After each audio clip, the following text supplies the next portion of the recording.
chubby. Hi guys! Hello! Ang likot mo naman.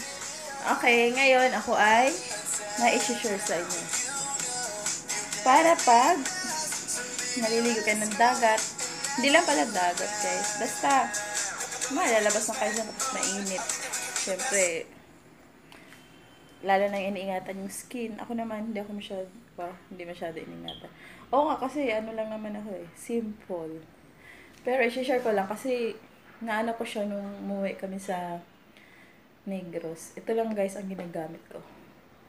Konting review at share lang sa aking na-discover. Wow, pare. Okay? Ito yung guys. Kojic SPF 69. So, ito lang ginagamit ko guys. Umuwi ako nun. Sobrang init. Nag-road trip kami. Naliw kami ng dagat. Ng Mabinay Spring kami. Mabinay Spring. Yun. Bisaya lang O, talaga lang naman. Okay guys. Ito yung ginagamit ko lang nung time na naggagala kami. So, wala akong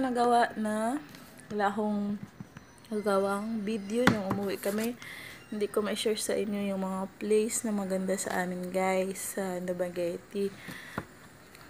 Yung baka next time. Pero hindi ako mag-promise kasi nag-promise pa naman ako dun sa isa kong vlog. Binura ko na nga lang kasi nahiya ako. So guys, ito talaga. Sure ako. Pero depende siguro sa mahiyang. Kasi ito yung ginagamit ko nun. Grabe, hindi ako nagka-sunburn. Body lang, pero lagi ko yung mukha ko. Pero may ginagamit din ako sa mukha. Yung Brilliant lang guys, yung ginagamit ko hanggang ngayon. Kasi doon ako nahiyang. So, pasensya na, chubby talaga Okay lang daw yung chubby. Kasi masarap pisilin at yakapin. Wow, may ganon. Okay guys, so guys, ito lang yung mai-share ko sa inyo sa ngayon na. So, sa hindi pa nakapag-subscribe dyan, so, push the button and yun na. Pag may bago ako uling video, yun. Ito, gumagana na. So, alam niyo na, mayroong, syempre, hindi lang naman ako yung, para makita niyo lang yung next kung ano na naman yung ma-discover ko. So, ito guys, ito yung discover ko. SPF 69 yung sunblock ng Kojic. So, alam ko kilala yung itong brand na to. Kahit sa Watson, sa Mercury, sa supermarket guys, mabibili nyo to. At, magkano ba price? Ewan ko ba ang mahal ng mga sunblock, no?